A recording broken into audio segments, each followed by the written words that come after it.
Goodwin nous fait remarquer que les puissances des ténèbres sont capables de souffleter un poison sur toute une ville, toute une contrée. Par ses armées de mauvais esprits, l'ennemi peut produire un tumulte, comme il le fit à Éphèse contre Paul. Vous vous rappelez comment la foule se précipita au théâtre en tumulte, criant, et plusieurs ne savaient pas même pourquoi ils étaient assemblés. Acte 19, 29, 32. Eh bien, c'était l'ennemi qui avait produit ce tumulte contre Paul, ayant tordu ses paroles et cherchant à le faire mourir.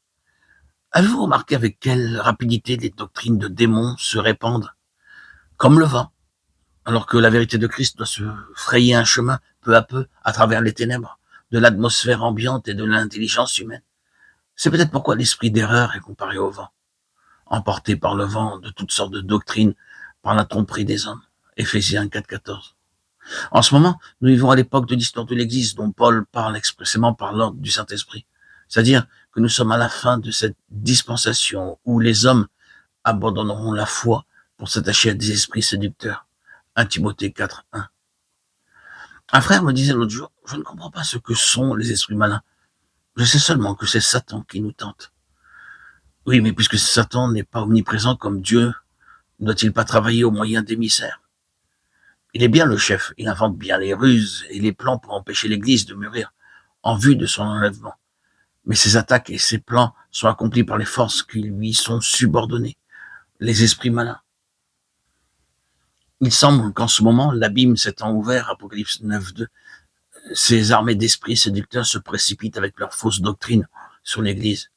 L'attaque spéciale de Satan contre l'Église dans les derniers temps consistera en doctrine, en enseignement erroné, l'esprit d'erreur faite par la tromperie des hommes. Ces doctrines se répondront comme le vent. Vous en connaissez quelques-unes et vous savez comment elles prennent. Pourquoi? Parce que l'ennemi détient la puissance de l'air.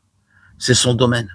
Il possède, pour ainsi dire, une télégraphie mondiale, un réseau, Internet. Il invente un mensonge. Et ce mensonge se répand partout, comme l'éclair, au moyen d'esprits malins. Tandis que ces mêmes esprits empêchent la vérité de se faire jour.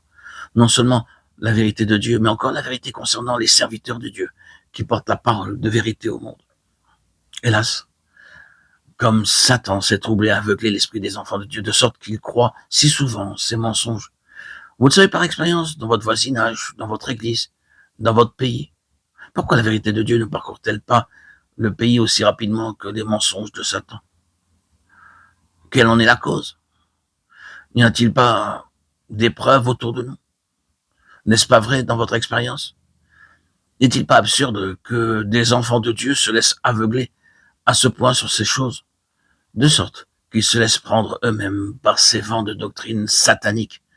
Ils acceptent ce qui est dans l'air, dépression, médisance, rumeurs, mensonges, et ils absorbent le tout dans leur esprit et agissent à leur tour comme transmetteurs des mensonges de Satan.